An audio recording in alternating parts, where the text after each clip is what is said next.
সবাই পাগল, কেউ আর পূজা অর্চনা করছে না, কেবল হরি নামে পাগল হয়ে গেছে। কে ভাই, আমরা মায়ের পূজা করি, মাকে ভালোবাসি,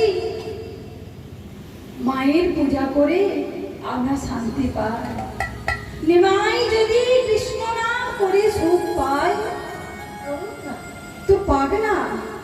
হ্যাঁ গো মা, এখানে একটু ভালো করে লক্ষ্য করবেন, একটু ভালো করে লক্ষ্য করবেন যে চাপাল কিন্তু প্রথমে অপরাধ করতে চায় না। কারণ শাস্ত্রে বললেন কি, সাধু সঙ্গী স্বর্গবাস আর অসৎ সঙ্গী নরক, তাই না? সাধু সঙ্গ সর্বশাস্ত্রে কয়, আর লহমাত্র সাধু সঙ্গ সর্বসিদ্ধি হয়। তাই চাপাল বাবা প্রথমে অপরাধ করতে চান না। প্রথমে বললেন, ভাই আমরা তো মাকে ডাকি, মায়ের পূজা অর্চনা করি, আমরা সুখ পাই। তা ওই নিমাই সে যদি কৃষ্ণ নাম করে, হরিনাম করে তো করুক না।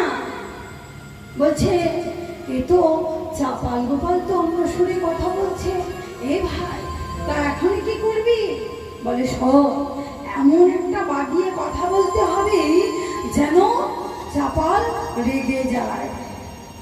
হ্যাঁ গো মা, কর্ম এমন একটা জিনিস, আমাদের কর্ম এমন একটা জিনিস, কর্ম যদি একবার টলে যায় সেই পাপের ভাগীদার কিন্তু নিজেকেই হতে হবে, কেউ নেবে না।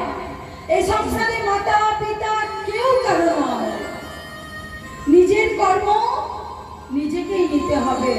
আজকে চাপাল গোপালের মতো যদি আমরা সতর্ক না হই, বৈষ্ণব চরণ দেখে যদি মাথা নত না করি, বৈষ্ণব চরণে যদি অপরাধী হয়ে যায়, তাহলেই আমাদেরকেও ওই মহাভারতে বিশ্বের মতো, ওই ভীষ্মের মতো আমাদেরকেও পাপের প্রায়শ্চিত্ত করতে হবে। যদি বলেন কেন না, ওই যে বললাম সাধু সঙ্গ,